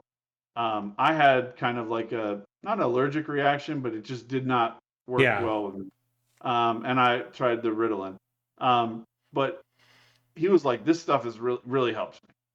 And I was like, "Okay, my son had been prescribed some Mm, stuff. My brother had been prescribed some stuff. I'm like, maybe there's something to this shit." yeah. And I took it, and I'm like, I can sit down for 3 or 4 hours and just play, just knock it out. Just work. Yeah. And yeah, and because by making it a pill, it becomes like a cognitive thing rather than a biological thing. So Mm. everybody who's overweight knows this thing, that there'd be many times where you're like, I shouldn't be eating this thing. Been there. The rational part of my brain Yeah. knows this is a bad idea, Mm-hmm. but the limbic system or whatever is in control, and it wants to think. Um, by having it as the pills, you can be like, I have 4 hours. I can write this book. I don't feel like writing this book. But if that part of your brain that knows you have 4 hours and wants to write can take the pill, Yeah. then you can do it. The other thing is, like I was describing earlier, switching between projects Yeah. whenever it is. Good advice. Don't Yeah. In corporate speak, they use the term blockers. Like, I can't proceed on my project until I get the PowerPoint from Tina, and Right. Tina hasn't sent me the PowerPoint, so I can't do the thing. That's a blocker. We create blockers in our life all the time, in our personal life, in our business life, whatever. Um, writer's block is the same thing. So if there's a part of the book where I'm like, I don't know how this works, it's gonna work yet. I don't know. Rather than sit there and agonize over not knowing exactly how that particular thing is going to work, I just move on to another thing. That's great. When I feel like, and sometimes you'll be like, oh, yeah, it could work like this, and then you go back and put it in, and I mean, it's a document. You can change your mind a bunch of times before you publish it. So just And I write do, down yeah. whatever you got and move on. And yeah, that's a big part of it. The other thing is go small. Like, don't feel like you got to come out of the Yes. gate with a 400-page Yes. book. You know, come out of the Yes. gate with a 20-page module with a 10-page rule supplement. Come out with something. I wrote a so I think it's $1 on DriveThru, and it's just all of the things that I had kind of come up with as a GM running Alien for little questions like how much air is in that reserved canister, and how do you lock this hatch here? Hmm. Does it lock from the inside or the outside? How do you? So all these little things that I had collected, and I just published them. It's like 7 pages, I think, and it's like you know guidelines from the company or something because the company and Alien whatever. And Yep. like it doesn't violate their copyright. I'd be like, here it is. This 7 bucks. I think I've made maybe $100 off of that 1 page document, but that's That's a hundred great. bucks I Yeah. didn't have. $100 I could use for stock art. You know. And also, I Um, think like the first project you make, keeping it small, just getting it done and getting it published is such a huge like confidence booster in terms of like, oh, okay, well, this is the process. Now I just have to make it a little bit bigger, as opposed to now I have to do all this stuff at once. I think it's a really great way for people to get started. and the last thing I'd say is ask people for help. Mm. There's kind of this idea that everybody that's in this is some kind of self-interested person who want to, but Yeah, not the case. Yeah. almost everybody in role-playing game hobby, if you come to them, there is an issue. Like if you come to them with a "How do you do this?" you're not going to get a good answer. But if you come, sorry, I feel like I'm about to sneeze. You're good. If you come to them with like a specific question, I'm doing this thing in InDesign, and I don't know how to make the paragraph style in this box match what's in this box. It's just not working right. I don't understand. Hmm. They will take time out of their day to write an answer to you for that question. People like to share that knowledge. Yes. But if you come to them and you go, "How do I use InDesign?" Like, shit, like I Yeah. don't have time to Google tutorial. Go. teach you the Yeah. whole system. Like Yeah. so you got to be willing to put in a lot of it on your own, but ask specific questions, and people will help you. Um, Something I forgot to mention earlier when we were talking about Kickstarters, Hmm. Rob Alderman, who did Gods of the Forbidden North, one of the updates on, I think it's the first one, might be the second one of his Kickstarters, he put like all of these things that he had learned from running the Kickstarter. I'll get you a link to it to put in the show notes. That would be great. And like it's all kinds of things that you might never think about. Here's one. So it's Monday. My Kickstarter is closing on Thursday. Hmm. Based on Rob's tips, I chose Thursday because there's a 48-hour email that goes out before the thing to everybody who had asked for information but hadn't backed Uh it huh. yet. And the ideal time for role playing game people to be on the internet is Tuesday. So the Thursday close means that your 48-hour email will go out on Tuesday in the ideal window for RPG people to be reading their emails, right? Gotcha. So he had done like some experience. Like he was like, I figured out that Tuesday at like 10 to 11 in the morning Eastern time is like the best time to be releasing or talking about something. He's like, so you want your email to be going out at that on that time. And so I set up the final drive-through email to all my customers saying, hey, I've got this Kickstarter to go out on Tuesday so that it will be optimal. But like if I'd never read that post, Yeah. I wouldn't know that Tuesday was like the day for role-playing game Uh stuff. huh. But there's a bunch of factors you can think of. Like people get a lot of work done on Monday, and then on Tuesday they start goofing off. That it's just a lot of things are colliding on Tuesday for making it an ideal time, and that's the kind of thing that a new person into the hobby, you'd never who know. knows? Yeah. Yeah, but if you listen, people make comments all the time like, I learned blah blah blah, and just keep that knowledge. Yeah. Don't throw it away, just write it down or try to remember or whatever. Makes sense to me. All right, final question from friend of the channel, Arthur Marquez. He wants to know, do you have a specific strategy for playtesting? And do you do more playtesting with some things than others? And if so, like how do you make that determination? I'll answer the second part first. Okay. So I do a lot more playtesting with things that involve new rules Hmm.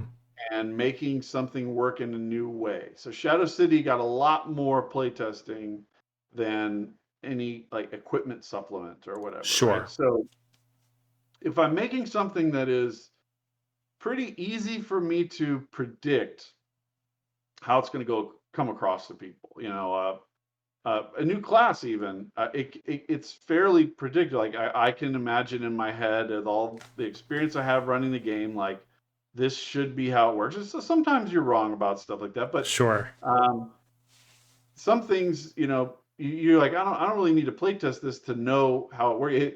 If I'm wrong, it'll be because people are playing in a different way than me, so me playtesting it might not even reveal that. But sometimes you get feedback from playtesting that might not be accurate. So like Yeah. Yeah. there's a class in the player companion called the Valkyrie, and it has an ability where I think I'm remembering this right. When if you kill someone in a particular way, you get your luck token back. And Cool. people are like, well, that means that you're just going to be killing people over and over again. And it's like, how many times is the condition going to align with when you're killing the person? Right. And then you're going to get the luck token back. And it's going to have to happen so many times that it becomes an unbalanced effect.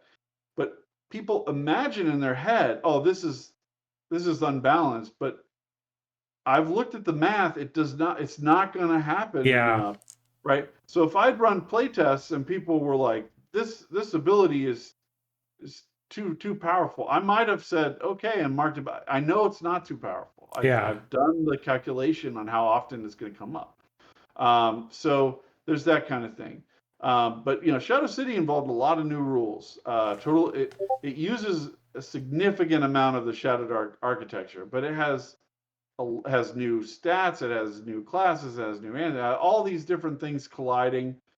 The more moving parts that are colliding, the more difficult it is Yeah. to predict what's going to happen.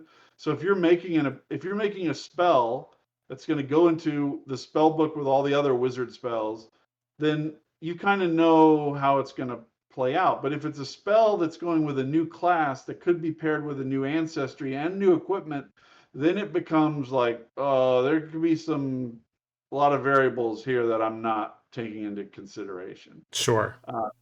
There's still like the things I was saying earlier about like, balance it in your head before you go to playtesting is definitely the best option. I agree. So the first part of the question, I do a lot of playtesting of my own stuff in my Saturday night group. We rotate GMs, but I'm probably 70% of the time Yeah. the GM. Sounds about right. Yeah, and so I'll have like one of our guys is big into Traveler, and he's asked to run Traveler at the next switch, and he's going to get it. And I use times like that to just amp up my own writing. I don't have to worry about prepping for a game. I'm not that these days I've gotten to where I don't do much prepping. You know, I've read enough of the book. I've done when I sit down, I might need to look up a few things, but that's it. So when he hands it off to him, I'll do that. But he's actually playtesting a thing he's writing for Traveler, That's so it's cool. not like it's going to be just a worthless game in the playtesting respects. Hmm. But I I know that there are some things that in a perfect world I would have play tested more. As Always, a yeah. yeah, as a small creator, you have a limited amount of time, and you also have a limited amount of your own sanity. Yes. And You that know, usually runs out before time. Yeah. yeah, when when you've spent 6 months working on a particular project, you're Yeah. you're not like, now I want to spend the next 6 months using the exact thing that I just wrote. Like, no, no, like, you need to tamp that back or you'll go crazy. Now, Yeah. if I was making a thing and I had enough of a budget and planning time and all that stuff that I could go, we don't need to go to print for 3 to 4 months. Then let's take that time and find a few different groups and run it. In the case of Shadow City, I did have some time, but I ran it with my group and I ran it with Adrian from Dungeons and Dyslexia. And they're in the UK and they have a lot more vampire experience than my home. My home group was Oh, never interesting. hardcore vampire guys. Yeah. So I wanted to make sure that I had some guys who like had a lot of experience with Vampire the Masquerade who were playtesting it. And then I shared around a lot of the text to people that I knew would know what they're talking about, like the Black Lodge guys. And Right. I was like, what do you guys think about how this works? What do you guys think about that? So those kind of things cut down on it, but there needs to be um, some playtesting. Sure. And Terra Invictus might technically be the most playtested product that I have, just not by me. So I ran playtests of Terra Invictus. I ran Hmm. a lot of them when I was writing it for Ambition and Avarice. But my son got a hold of the proof, the first print proof, and then he's 15, you know, and he started staying up into the wee hours of the morning solo playing this thing. And he had this huge stack of Shadowdark character sheets. That's cool. That's gotta feel People, good, right? I was like my greatest parenting moment right That's there. awesome. Yeah. Like he's staying up till 2 in the morning playing Shadowdark, solo playing my stuff, and he found stuff that he was like, hey, this monster's too powerful. There's a typo here, That's stuff like cool. that. That's And really cool. that was very useful. Totally unplanned playtesting. So there are a lot of factors, but in the end, I think the final kind of conclusion is playtesting is really important. You Hmm. should do as much as you can, but it's far better to have a thing than no thing. Yes. So if you if you need to publish it in order to say bring in revenue to get more stock art to improve it, to add sections to it, to do whatever, it's much better to make the thing. I released Shadow Sun as just PDF only, and then I had several updates to that PDF only that Hmm. were Interesting. free to people who had already bought it, but Right. it kept making the product better until I was like, okay, this is good to go to print on demand. Interesting. That's cool. I released the expanded equipment and the expanded races and classes that eventually became the player companion, but I released them as PDF onlys at first. Got some, people had some feedback. We found some problems with some things. People were like, this is too powerful, whatever. Legit concerns. And then once all that kind of was worked out after about 6 months, I combined them into a POD that was a reasonable size. Because like a 40 or 50 page PDF, it's going to be a tiny print on demand Yeah, that's item. really small. You, Yeah. you want to beef it up a little bit. So that other strategies, but I think don't let the perfect be the enemy of the good. You Yes. want you want to get the thing out. And I wrote 7 free RPGs before I made anything to pay for. Making things is how you get better at making things. Yes. Um, you can't wait until you're a perfect master carpenter to start woodworking. You Yeah, it's got not you how it got to works. screw up a few pieces of wood. Like sometimes you're going to make a piece of wood that sucks. And you're like, oh man, Yeah. too bad. But that's part of the thing. That's part of the process. I think going into it with the expectation that your thing is not going to be very good and just posting it, pay what you want. So that way people can get it for free. And then if they do end up liking it, maybe they'll give you some money on the back end. I think that's a great way to get started with creating. Yeah. All right, Greg. Well, I think we're coming towards the end here. I'm definitely going to have a copy of your new ShadowCity Kickstarter and all of your stuff on DriveThru down in the video description. And then hopefully there's some other stuff that you're going to send me that I'll put down there as well. But links, yeah. Is there anything else you wanted to shout out here as we're kind of winding down? Everything except ShadowCity is on my publisher page at DriveThru. Okay. And ShadowCity will be there after it's fulfilled to all the backers, but at a higher price than it is on the Kickstarter. So get it on the Kickstarter if you can. Absolutely. And check it out. Take a chance on I've got a lot of stuff that's less than $10, and check it out. And if you don't like it, then not a big loss, but you might find something you really like. I've had people. The Terra Invictus, Brad Uderstrom's on like almost his 50th. Yeah, I saw that. That's awesome. Of playtesting it, like not playtesting, of solo playing. Yeah. Yeah. And sorry, we talked a lot about playtesting.